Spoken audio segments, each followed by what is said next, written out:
so welcome into the 5 o'clock Sweats podcast. This is episode number 1, kind of like a little bit of a test pilot here.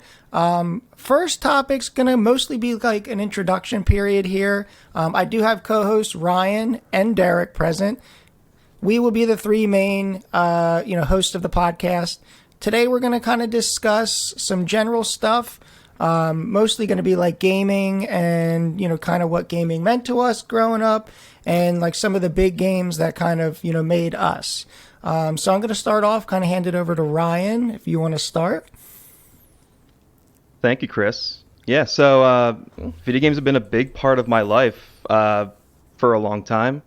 Grew up with a Nintendo 64 like a lot of people in our generation. Played a ton of Mario Kart. Ton of like Banjo-Kazooie, those types of games, and then eventually transitioned into more competitive games. Ooh. And my first competitive game was Halo CE Combat Evolved, the GOAT. My mom's ex-husband's son is the one that introduced me. I owe all of this to him. He got me into video games around I was like 10, and I started playing Halo.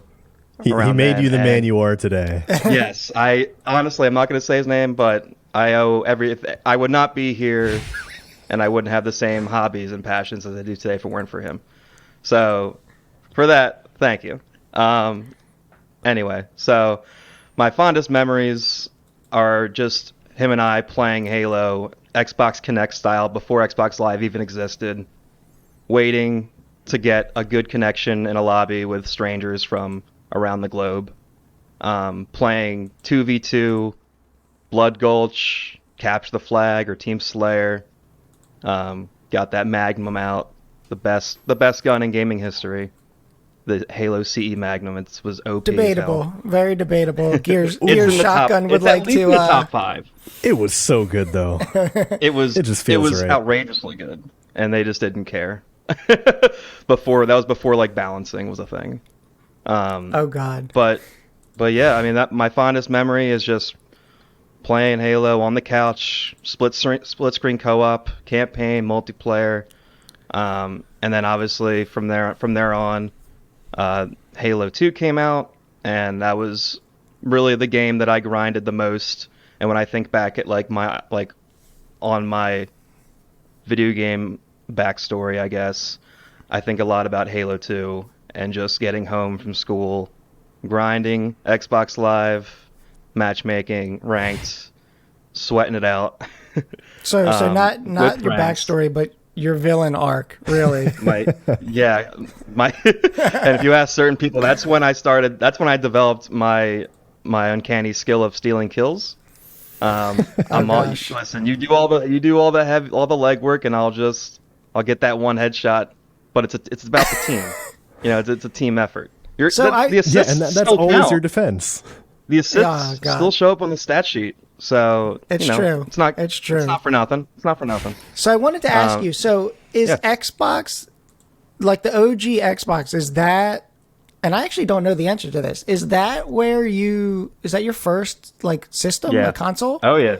So Nintendo 64 is technically my first console. Okay. But the chonky Xbox, the original Xbox with the tank controller, which the Duke. my small 10-year-old hands could barely fit around it. But yeah, and I don't even know how those things were like logistically. I don't even they didn't make any sense. I could barely get my thumbs over and press the buttons. The Cheeto dust did not help. Let's be honest. That Doritos. didn't help. Dorito dust. And Mountain Dew. So, yeah. That's for extra grip. All the dried Mountain Dew on the sticks. Yeah, a little bit, yeah. Exactly. Obviously Halo is my favorite game. That just the franchise in general. Halo 2 is probably my favorite out of the ones that are out there. And besides that, as you guys are aware, we used to have a ton of LAN parties, Oh yeah. and those were always amazing. I always looked so.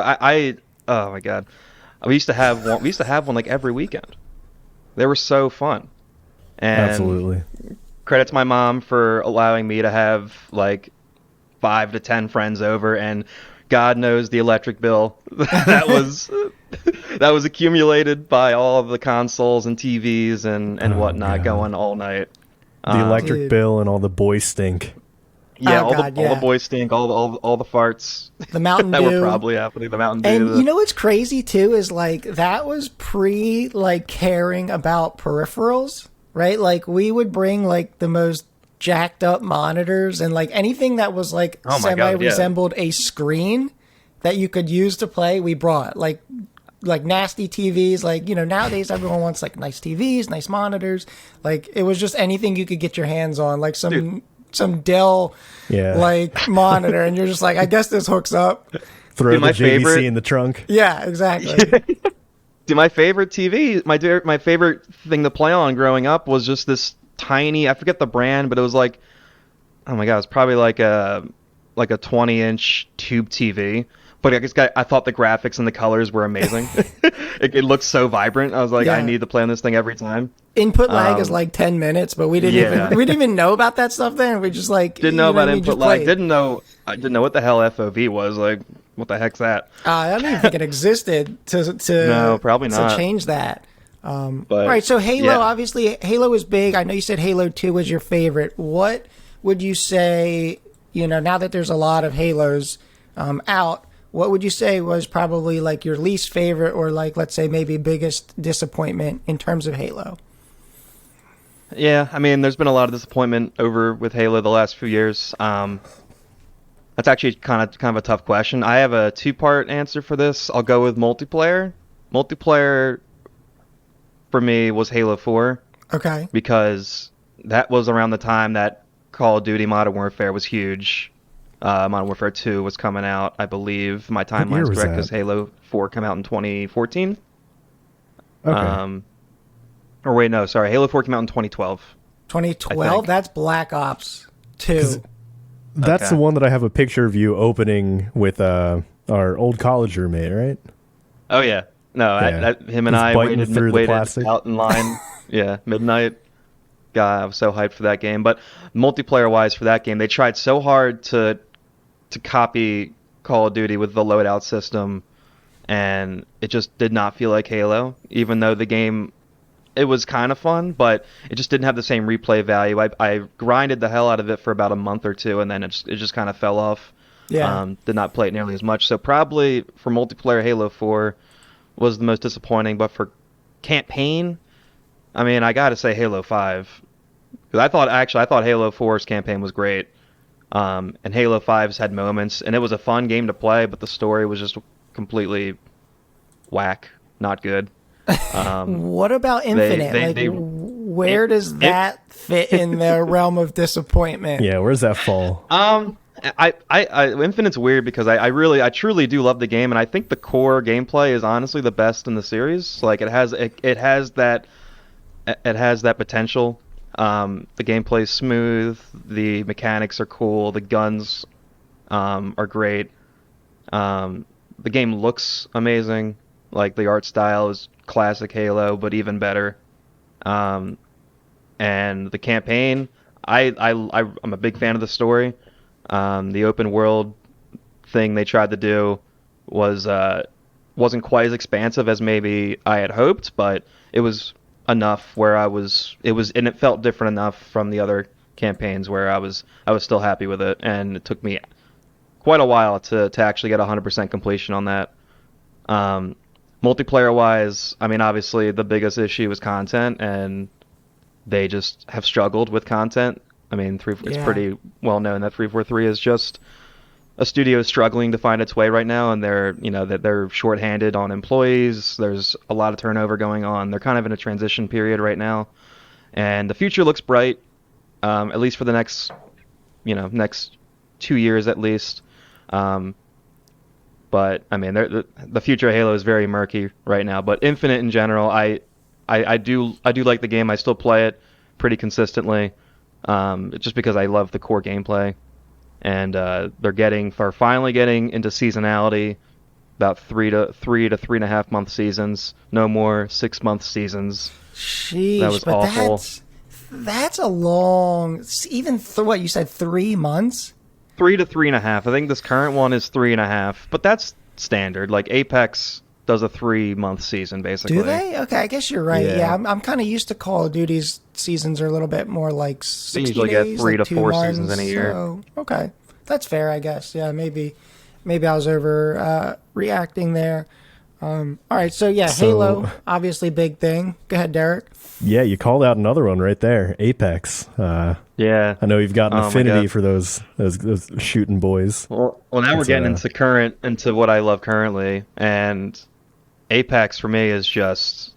I mean, there's really not a better shooter on the market. I think just from a pure mechanics and feel and gameplay perspective. I mean, you guys have both played Apex. There's no denying it's just silky smooth, and the movement is just so buttery smooth and fun. And there's a good skill gap too. Like there's a lot of mechanical things that you can learn to get an advantage on other players, and it's just I mean, Respawn just knows how to make a great shooter. I mean, Titanfall 1, as bare bones as it was, didn't have a campaign, but had a really really rich multiplayer Yeah, and really expand. Like it was something like that had never been done before, with the Titans and the ground combat as well. And then Titanfall 2 just upped it a notch, took it to a whole new level. What was And, the time gap between the two of those? Titanfall 1 came out I think when I think freshman year of college for like us. So it 13. was I about think 2013. Titanfall was. I don't remember if it was a launch title. I don't think it was, but I know it came out like 2013, 2014. It was like right in there with the launch of the Xbox One. Yeah, it was like I think it was like the game they were pushing. One of them. When It it first just felt felt like, though, it felt like a game that immediately showed kind of like the underpower of the Xbox One. Because it felt like a That's game rough. that, like, yeah, it was. It was a great game, but it just felt like it was held back by, because at the time when the PlayStation, I guess, what is that, the PS4? Right? Or that, Probably. yeah, the that was PS4. the PS4 was out PS4 era. forever. So, like, that was at a time when, like, I feel like Xbox was trying to shoot for more like that entertainment console, not just gaming console. So they were like, they put out like a pretty inferior console. And I think like games like Titanfall, they didn't see their full potential because of like the actual hardware limitations. It was almost But yeah, too I agree. ambitious. Titanfall was huge.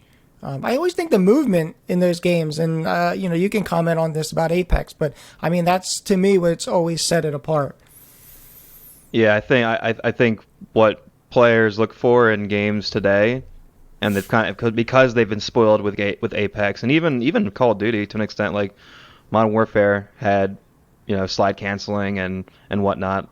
I think players look for movement in games. That's why I think like as much as I love Halo, I don't know if a traditional Halo where there's no sprint, slide, or anything like that would be as popular today. Like it would draw in the hardcore Halo fans because of the nostalgia, and that's the essence of Halo. But for a general audience, I really don't think it would catch on because of that. It would just feel too dated with the movement. Because I think Infinite really nailed the implementation of sprint, because that's always been a divisive subject in Halo, is should sprint be in Halo? Yeah, And sprint's basically in every other shooter. Like, is there a shooter these days that exists that doesn't have sprint in it? Counter-Strike. Oh yeah, yeah, that's sorry, a good yeah, point. okay, yeah. Counter-Strike. Those games, that genre of games can't really get by on sprint. Like Different mechanics. Valorant's the same way, right? Yeah. Yeah, Different okay. mechanics, different approach to skill gap. But yeah, so what I wanted to ask you, Ryan, was, Obviously we know Halo was big. Apex has been huge for you. I think that's probably like your most current. But what do you think gaming has like meant for you? Right? Everyone games for different reasons, but like, what does it mean to you? Why is it something that you've stuck with for this many years? They're just on top of just being a competitive person, it gives me an outlet to flex the competitive nature in me, which causes a love and hate relationship with video games for me because it makes me very frustrated. I get very, very upset. But when things are going well, it feels great. But I think honestly, deep down, the true essence of games for me is just, it's gonna sound corny, but friendship, a sense of community. I agree. Because I know, but I said, I think about playing couch split screen with my friends, whether it was Halo or Gears of War. I remember when Gears of War first came out. A friend of ours, him and I grinded the campaign split screen from start to finish. We pulled an all-nighter, and it was amazing. So I think about the connections that I've made through video games, and like I said, the LAN parties, having all my friends over, and us just having a great time, just playing games, and that's kind of what brought people together. So for me, it's just the connections, a sense of community, and friends I've made literally because we both play video games. Like I've made a lot of friends purely off the fact that we both enjoy gaming. 100%. And it's pretty special. It's very special. And I actually think this is something we'll touch on like in another episode, but like sort of to your point there, like I think that's a little bit of how gaming has changed. I think it really used to be like couch co-op, split screen, like it was very like face to face, and I think like the social aspect, as important as it is, has changed obviously drastically with the advancements in gaming and internet and whatnot. But it almost feels like you can look at how games were used to be made, right? They catered towards split screen or co-op, and then you look at games now and like, split screen local play is like not even like a thing in a lot of games, and most devs don't even work on it. Yeah. So Infinite completely axed split screen campaign or split screen in general, even though the devs had promised it was coming, and it apparently works. Like there's a weird glitch where you can force it to work, but so I don't understand. It's like 90 or 95% completed. They're just not releasing it, at least for now.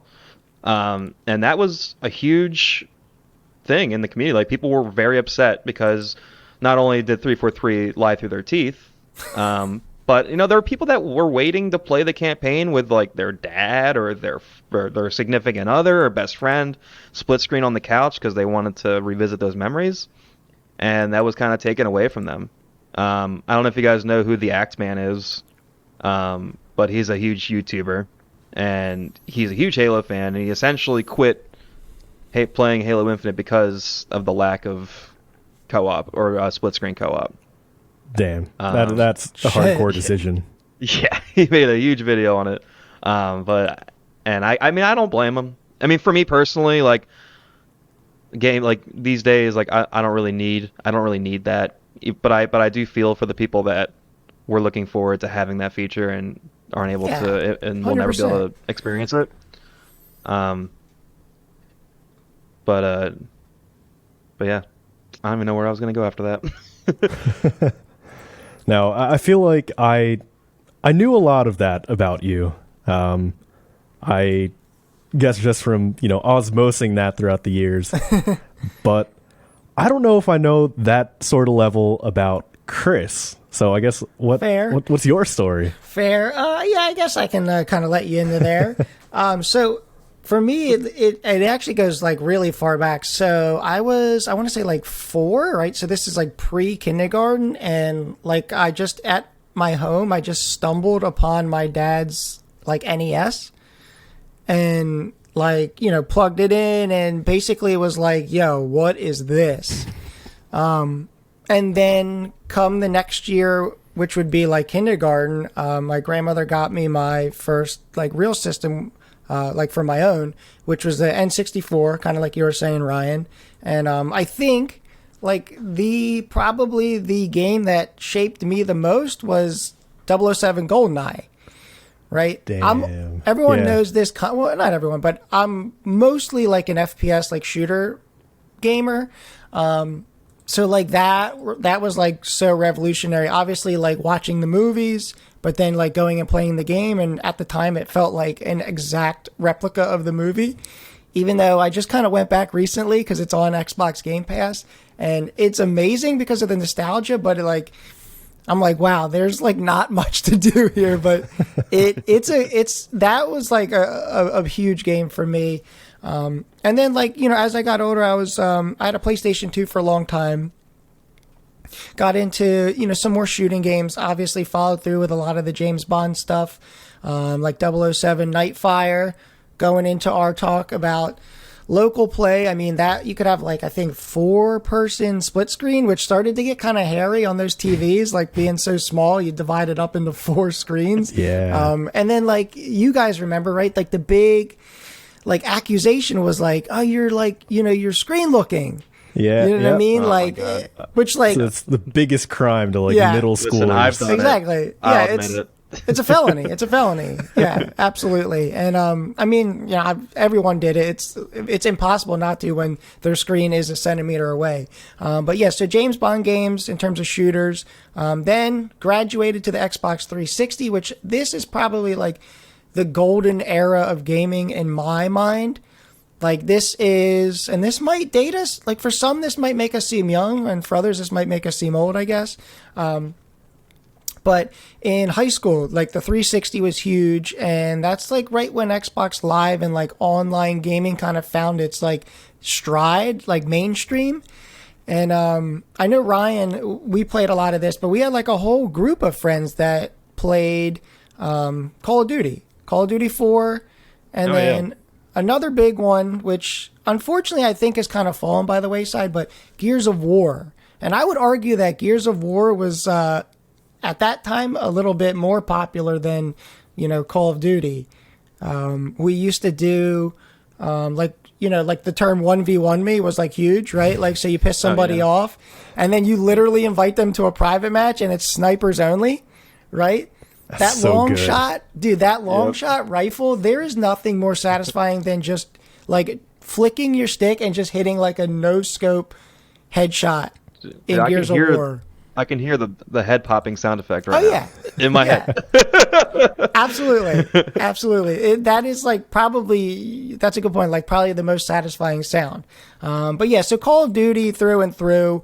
I would probably say, what did we do? We were on every Call of Duty every year of high school, and then I think by the time college came around, Call of Duty started to change its ways a bit. It wasn't quite as popular with at least, like my friend group. But Call of Duty 4, and then World at War was big too. That was the first introduction to the zombies mode, which was very, very basic then, but I think that was like a huge kind of revelation because, again, now you're playing online, but it's like there's co-op kind of, right? Like you're all trying to achieve the same goal. So that was cool. And then, you get into probably like Black Ops 2 would be like in the later stages, my next favorite COD. So COD 4, Black Ops 2. That's about it for COD. I still unfortunately play a lot of COD. But I think all COD players subconsciously, or we're all playing it to try and feel something again. And that something is like back in maybe like 2007, 8, 9, somewhere in that realm. And I don't know if we'll ever feel that again, but that's kind of, what we're aiming for, I guess. Yeah, I hate that I know exactly what you mean. Yeah. And I didn't even play a lot of COD, but... Yeah, it had like... And, that's part of the funny thing with gaming, too, is like the nostalgia. Like, people don't realize this, but like the games that we speak about now as like the best games, not just Call of Duty, but the best games, like if you go back in time, we were complaining about those games too.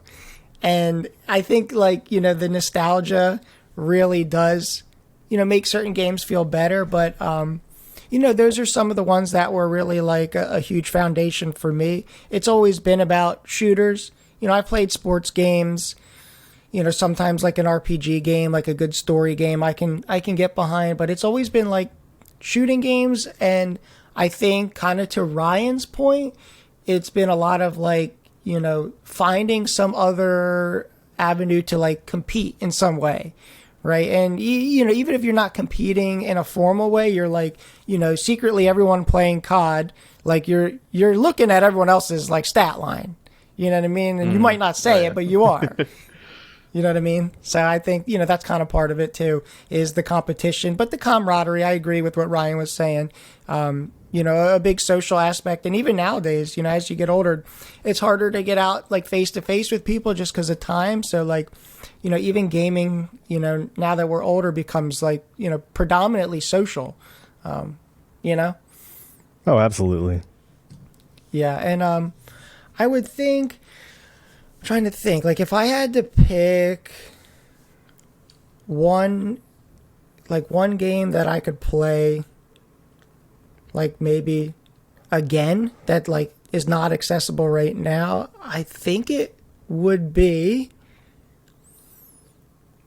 probably Call of Duty 4 Modern Warfare, so the OG Modern Warfare, but it would be Team Tactical. That was 3v3, and it felt like like pure esports.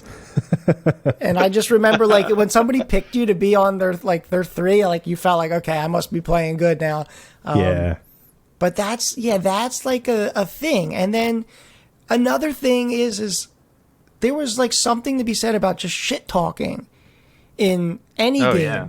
And like, I think nowadays things have gotten, I don't know, I can't tell. Like sometimes I think it's gotten a little soft, and then there's other times where I'm like, okay, this is like, these people are like out of control. But, you know, I think about like, you know, I developed a really tough skin, and I like in high school, like I learned a lot about life and different terms, should I say, from, you know, online gaming. I'm sure you guys can say the same, right? Oh my God. Oh yeah. I missed that. And then the pregame lobbies don't exist anymore. It's a real shame. It's a real shame. There was nothing like a Call of Duty pregame lobby. You had that one guy that would start just saying the most out of pocket things, and then it would just become like, it would sometimes become just a shouting fest, like incoherent. What is being said? Because the mics were really crappy too, right? So it was like, I remember like I had it was like in the ear. It was like the little wireless mic, but it was like, the one so that like far clipped away on. Yeah. So far from the mouth, and it was trash. I mean, it was nice because it wasn't plugged in, but like, so you got people screaming on these like mics, and it sounds like they're chewing on like a plastic bag. So like that definitely added to it. But I think, you know, for me, multiplayer gaming was like the big step up, you know, from playing like at LANs, like that was fun playing on the couch with people. But like once you could like really dial it in with like all your friends and like a sweaty game like Rainbow Six Vegas, stuff like that, like there's probably no better feeling than like when you actually show out and like everyone's like, oh damn, like that was a sick clip, or like, you know, like sick match, like whatever it was. It was always like just one-upping each other. Yeah, I miss specifically from COD 4 is Search and Destroy. I thought that was the only COD that I really enjoyed playing, Search and Destroy. I don't know why. Oh yeah. I don't enjoy it now, but just the tactical aspect. It just every round felt like it was do or die. Like my palms have never been sweatier. Yeah, and the other kind of add on to the Search and Destroy thing is like there was like a sense of like as each person died, like there's another eye watching you, right? Because then they get put in your perspective, so you're like oh, watch me clutch this, or like whatever, you know what I mean? So like I think there was a little bit of that in there too, but I would say I think I think we really got away from traditional multiplayer, at least for Call of Duty. And, the next big thing has been, Battle Royale and Warzone. And this probably will be another entire episode or close to an entire episode and of itself, but kind of discussing Warzone. But Warzone's probably been the next biggest, most impactful, I guess you could call it game, even though it's like kind of a side part to, just regular COD. And, Battle Royale kind of puts all the elements we've loved from gaming in general into one mode, right? You have that semi one life, right? Maybe it's not truly one life, but you value your life more in that kind of game mode. It allows for lots of great content, like good clips, great gunfights, outplays, rotations. Like it allows all different styles of gamers in terms of like FPS and shooting games to kind of like mesh together. But unfortunately, I kind of feel like it's becoming a bit of like a saturated genre almost. Like as fast as it's come in, it's become that saturated that fast. And I don't know how they evolve Battle Royale any more than they already have. And when I say they, I mean Apex, Warzone, PUBG, Fortnite. If you look at those, I think, not that I play Fortnite, but I think you got to put Fortnite up there on the Mount Rushmore of games in terms of what it's done to not just gaming, but like the way that games are made and of course, monetized. I don't know. What do you guys feel about, Fortnite being on the Mount Rushmore? I have to agree, but I haven't played Fortnite in, I don't know, 2-3 years. Definitely pre-pandemic, but they got like Goku now, they got Naruto, they got Midoriya. They're all just duking it out. They're bringing Aaron and Mikasa and Levi to it too. What?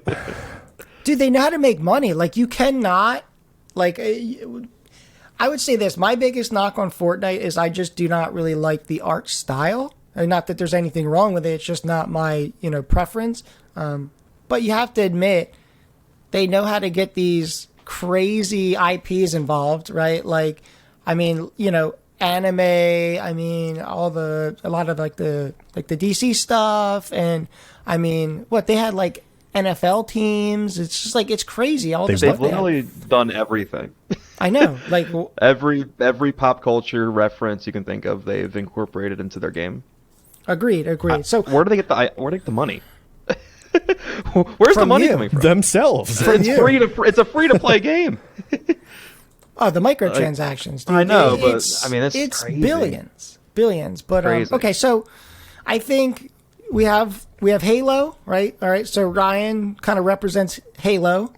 I think the Master Chief helmet. I think I represent more like Call of Duty. But Derick, tell us a little bit about kind of like your gaming background and upbringing. And I'm actually interested. I know a little bit about this, but I think some of this will be new for me. So you go ahead. Yeah. So surprisingly, mine's a little bit similar to yours. So my aunt, who lived, I don't know, 2-3 towns away, just had an NES. And she used to babysit us all the time. My parents worked like right down the road. And one day she just set it up and was playing. And I'm like, what is this? What is going on? Life-changing. So, yeah, Super Mario, Duck Hunt. I remember even having the blaster that you point at the TV. Dude. That was absolutely my favorite. So I think that's probably the first experience I had with games. Probably the next thing I would say is getting Pokemon Red, my Game Boy Color. Ooh, I skipped right over that. Game Boy shout out. Oh, I love it. Good call. Love it. Good call. I don't think you guys know this, but I used to go to visit my family in Virginia maybe like once or twice a month when I was like growing up. So having a Game Boy for like a 7-hour car ride was absolutely like a necessity for me back then. So which Game Boy is this? Game Boy Color? Yeah, I'm talking Game Boy Color. Yeah. Oh God. Okay. I love it. Now you got to answer 2 questions. What color, and did you have that little wiggly worm light thing? Oh yeah, 100%. So I had the red Game Boy Wiggly Color. worm. My Dope. sister had the blue Game Boy Color. Dope. I was the only one with the wiggly worm light though. So Which is also like an Because you're a awful, grinder. You're a an grinder. awful, simultaneously the best and worst invention, because all it did was shine a light on a screen, yeah, which in general is like a bad thing to do. Yeah.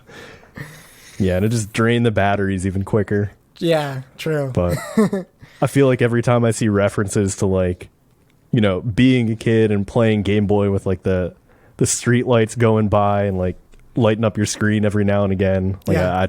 I for sure feel that. Yeah, yeah. But I hear guess that. after that, I mean, I had an N64, played a lot of Paper Mario. Solid.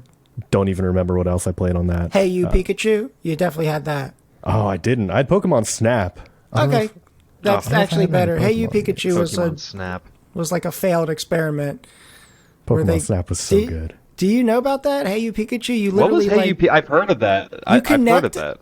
Okay, so it was literally like a placebo, and you connect a microphone to your N64 controller, and had a big yellow like pop filter on it, Yeah. and you talk to it, and basically you could command Pikachu to do stuff. But like it was like, you know, when you talk to like Alexa and she like doesn't do what you want, it was like that, but the whole time. It was a scam, bro. Yeah, that But- sounds useless. Concept. Too Terrible early, too execution. early. Yeah. But Too sorry, go ambitious ahead. for the time. No, yeah. So after N64, PS2, I feel like for me that's like the GOAT console of, you know, what I grew up on. Yes. It was so just long lived.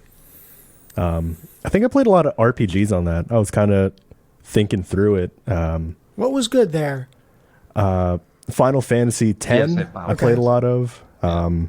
That's actually where I got like my username that I used for everything for like most of my life. Dark Cloud 2, which has been on the brain for the last like year. I don't remember Okay. anything about it except that I was trapped in the final dungeon with no weapons, so I never beat it. Oh no! I want to go back. I want to go back so bad, but I have to find another way to play it. And I guess Kingdom Hearts. Kingdom Hearts yeah. was Ah, amazing. Oh my Absolutely God. one of my favorite games all time. Dude. Wow, fun that's fact. a core memory unlocked Yeah. right there. Right? I never beat Final Fantasy or never beat Kingdom Hearts. I played most of it. I never finished it. I don't know why. Solid It's so game. good. I don't know. It's so good. I feel like it's a crime that I haven't played the newest one, Kingdom Hearts 3, 4, 3. Aren't there It's like a crime that I several? don't know what number to say. Yeah, no, I'm with you. I lost track after 1. Yeah. But then after that, kind of like Ryan said, Xbox came in and took over with Halo, and that's when I entered the first person shooter phase, I guess. I guess honestly, I didn't really look back. I played a lot of Halo, you know, LAN parties, some Halo 2. When Halo 3 came out, I was playing that with a lot of the kids that we went to high school with. And then I think I also started dabbling in PC gaming around that time. Really? So you got into it that early? Yeah, Well, I not remember. that that's like early, but I mean, I feel like it was definitely before like the craze. Yeah, it was mostly Halo 1. So that's where all of my Halo 1 memories are on the PC. So like in 6th grade was when I met most of the people that I still play video games with today. And that was, you know, 6th grade all the way up through high school. High school, I started playing Counter-Strike. And that probably held me for way longer than it should have. And it's still in there now. And it's gonna keep being in there Yeah. for the foreseeable future. Yeah, so I played a lot of Counter-Strike Source in high school and I guess maybe not really college. In college, Counter-Strike Global Offensive came out. Yeah. I was playing a lot of that. But I was big into the competitive scene there. Me and, a couple people in the clan that we had, we would just run 10-man scrims. We had our own like voice chat server.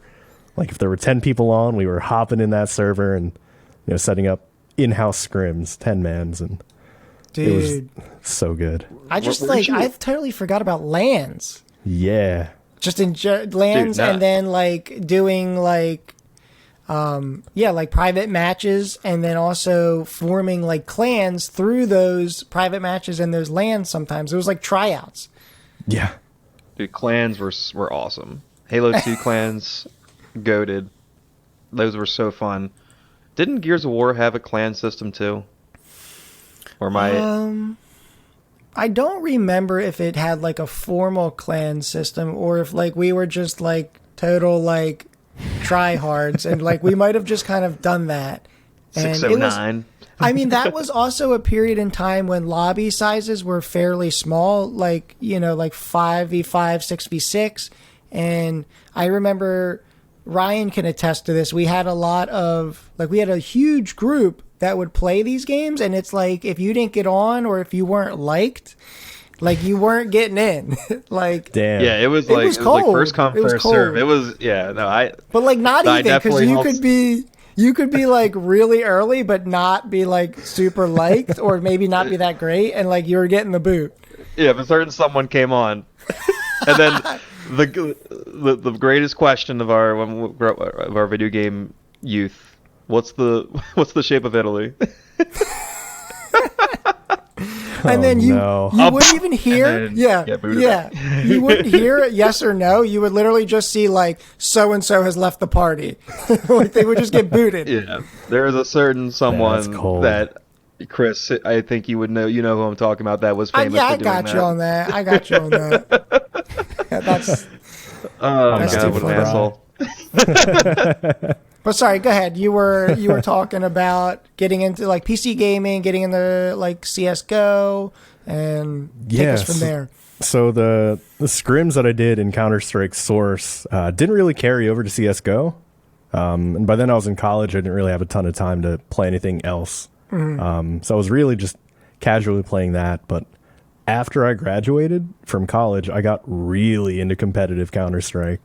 Like started joining like paid online leagues and stuff, and was trying out for teams, and got into a 5-man or a 6-man team, 5-man team, just with a couple of random people on the internet, and trying our luck in the leagues. It never really went that far, but it was definitely more competitive than anything I'd ever done up until then. That's awesome. I mean, every good story starts with random people on the internet, as far as I'm concerned. Yeah, every single one. So what Derick, would you say you're playing like now? And then what are you looking forward to kind of in the near future? Ooh, I'm very casual right now. I'm playing a lot of Rocket League on the weekends. Okay. I've been playing some Valheim, some Halo Infinite. And I think, Ryan, you were hinting at this earlier, but I've been playing Counter-Strike a lot recently because they're about to release an update to it for basically an entire new engine. And that's coming in the summer. So trying to get the aim back, trying to get everything, shake off the rust. And is it like riding a bike? Does it come back to you that fast? It's gotta be. Kind of. Bit. So I don't think the game sense has ever left me. Like I know what I want to do and when I want to do it, but and like where I need to be. It's just the doing it, man. Flicking my crosshair somewhere and controlling the spray is just it's a younger man's game. I think we can all agree we are hitting that age where like I still think in my head I've got it like that, but then I find out that I don't got it like that anymore. Where it and I'm trying, so it's definitely like the eyesight's going. I got to wear my glasses when I game. Like, you know what I mean? Seriously, like the reflexes are going a little bit. My back starts hurting. My neck is cramping up. Like, oh yeah, I absolutely gotta go to the get that. bathroom. You got to ice up after an hour gaming session. Yeah, like for real. No, I'm for trying to real, think. yeah. Like, The other Yeah. game that I play is Formula One, and I've got like a wheel and a seat set up for that. oh, I did not know this. Yeah, I It's still have to watch you exactly play the that same. sometime. Oh, Man, dude, you got to get a wanna whole try it. racing sim. You got to get the whole setup. I want to, but I don't know if I've got the capital for that. Well, At maybe least if the not yet. podcast blows up, Yeah, we can It's all up to you contribute guys. to I that. get super Yeah. famous. Yeah. Ryan, I'm sorry. Were you wanted to say something? I didn't mean to. Yeah. I guess. I was gonna say. I thought so. Derick, I thought you weren't you ranked in Counter-Strike, like a certain number in the world or something like that, or am I thinking of someone else?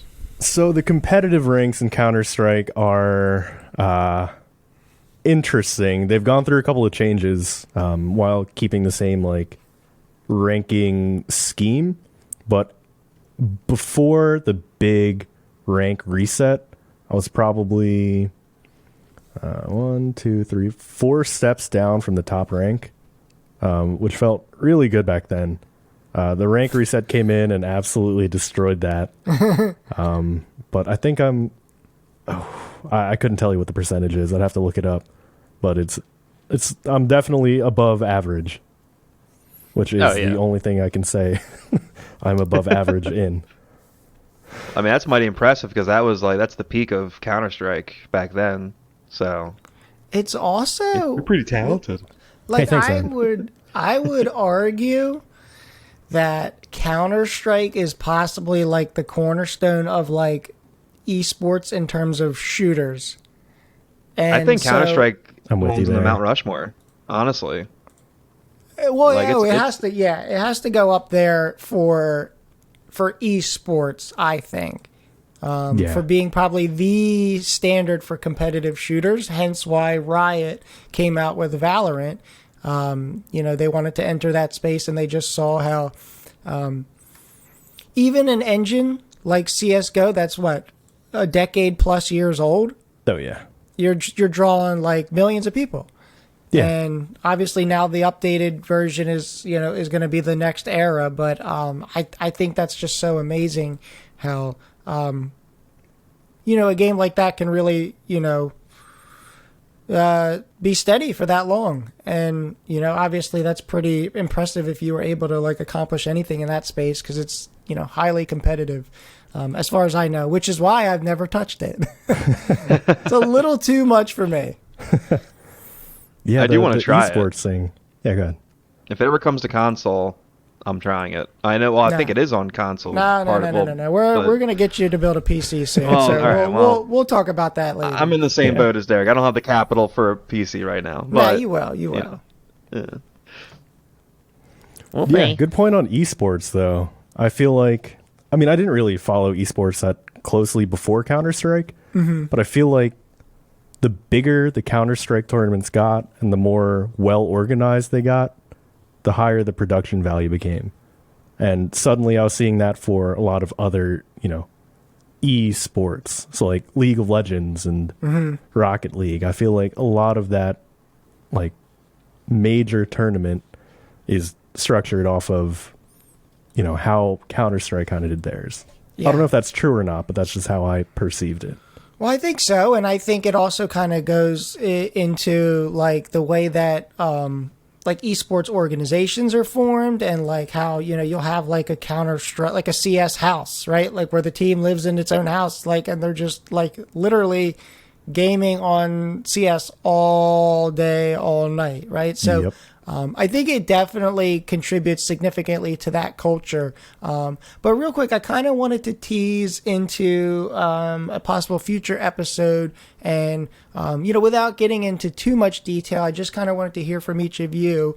If you could say one thing in terms of how has gaming changed from what we've been talking about, like our early days, our younger years, to now, like what would you say, each of you? Ryan, you can start. Yeah, I mean, I think we touched on it earlier, but I think just the social aspect, it's become less and less important to studios, and that's just kind of the way things are nowadays. Like everything is like they're really pushing like competitive. I think like couch co-op is a thing of the past. Yeah. Like social games are kind of a thing of the past because the games that make money these days are these hyper competitive, Sure. like FPSs or whatever. And I just think that this is gonna be like, it sounds like I'm saying several things at once, but essentially I think casual gaming isn't as prevalent as it used to be, and That's a great point. yeah, like things are just not casual anymore. Even like back when, I mean, even during our LANs back in the day, I mean, we were competitive with each other, but it was always in good fun. And yeah, I just think there's such an emphasis on competitive. Everything's gotta be hyper sweaty, like matchmaking. What am I trying to say? Like MMR, or they ever like you get into a Like lobby SBMM. and you can't even. You have to like be hyper focused every time you play. You hop into a game these days. Yeah. You can't just Yeah. like sit back, and it affects. Like I think honestly, it affects the people who don't have the time to play games a lot, and they just want to hop on after work and get like an hour session. After work just to decompress a little bit, and then they get thrown into these really sweaty lobbies, and they're like, "Well, I'm not having fun anymore because I'm not playing the game as much as these people are." Yeah, well, I think the three of us on 5 O'Clock Sweats podcast can 100% relate to that. Yeah. That's exactly how I feel. Yeah. I Like, think it's exhausting to jump into a sweaty match every time I play. I agree, and I think that kind of goes like to Ryan's point. I think the reason things have been dialed in as such is because I think that it's like people in general, gamers and developers, have seen like what an esports scene can do for your game, and then gamers have seen with streaming and content creation how like you can kind of build a platform for yourself through the competitive nature of a game. And so I think that's why things have taken a turn towards being more competitive. Even like, for example, Call of Duty, you jump on a regular multiplayer match and you're still going to be dealing with skill-based matchmaking, which is like an entirely separate thing that we can discuss, in a future episode. But I do think you're definitely right. That's a big change. But I think that shift has come because people, they see that like esports is like a career, and like, like I can use gaming as something other than just entertainment. So like, there's a lot of like incentives for that. I think that's just kind of my opinion. But Derick, what do you think? What would you say? You can either comment to that, or like, what do you think is like the number one change you've seen in gaming since we were kids? If we move away from the competitive thing, because I do think that too. I feel like a lot of things now are more competitive because that's kind of what's been proven to build communities around games. I think another thing that's changed is how people socialize. I think that, I don't know, 10, 15 years ago, that didn't feel right saying it. Back when I was first making friends. Back in my day. Yeah, exactly. That's how it felt. Making friends online, it felt like, if I got along well with one person in the match, maybe, we're playing together again a bunch of more times, and like, that friendship would eventually grow, right? That's how I met one of the guys that I'm still really close with now. And I feel like nowadays it's much more broad. Like, you can get along with everybody in a lobby and then just not even give it a second thought. And, Yeah. The lobby's gone. No one's going to send friend requests. No one's going to, want to party up. It's just, I was in a match with some cool people. That was it. Mm-hmm. Yeah, it's like GG's, like, okay, and then you just part ways, and you never like associate again, which, I mean, that's a good point. I do agree with that. But I think, that could honestly just be our society in general, and it could be different generations mixing together, and I think that might be even bigger than gaming. But I definitely agree, and it's something I've seen, and it's almost like I've kind of gotten away from trying to like become social with like the randoms, so to speak, because exactly what you said, it sort of feels like maybe I don't want to say it like in a rude way, but like maybe like a wasted investment of time,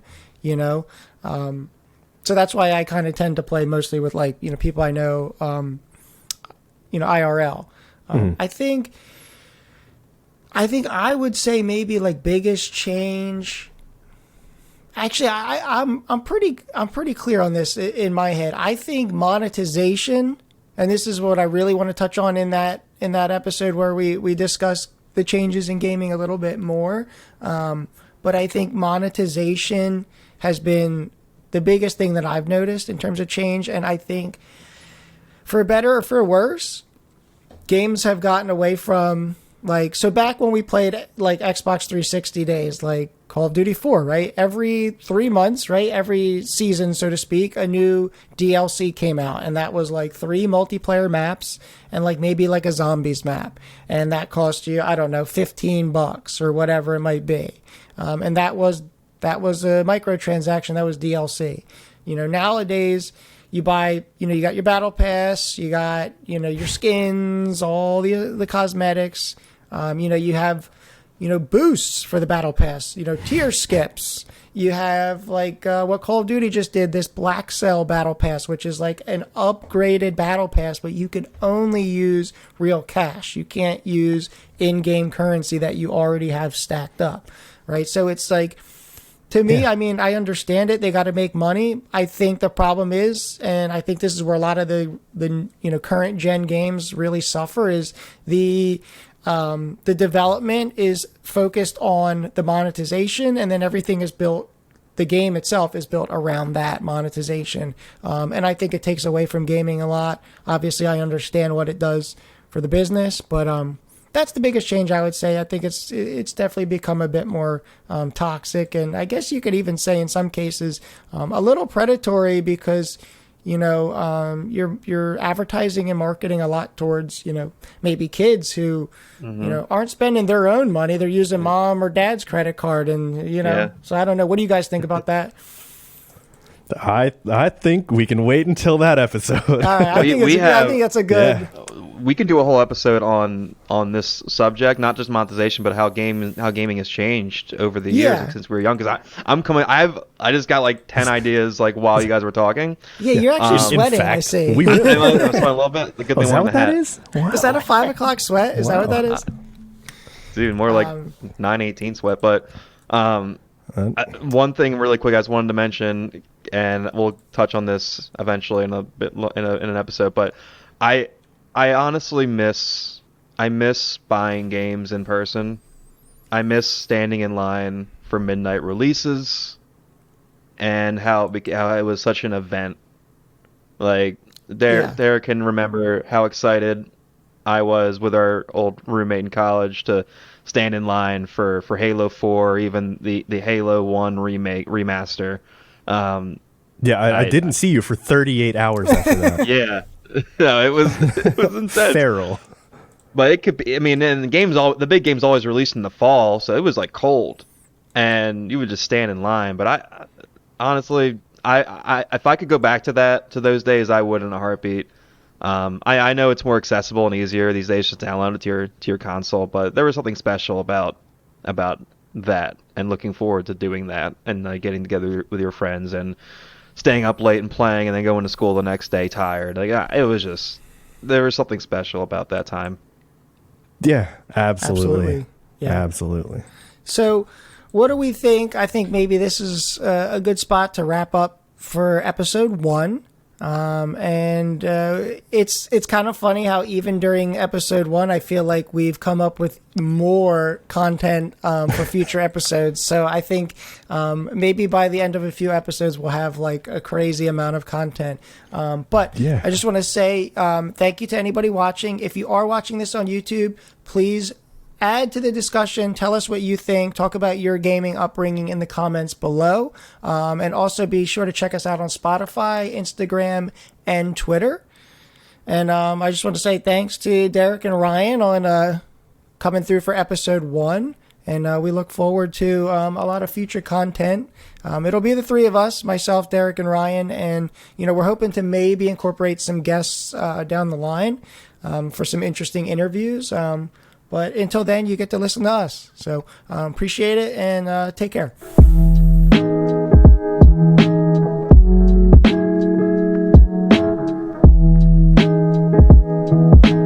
Ooh, how about this for an outro? I just got one question for you. What are you doing at 5 o'clock? Oh, Ooh. Oh, I like that. Or what's the shape of Italy? boo.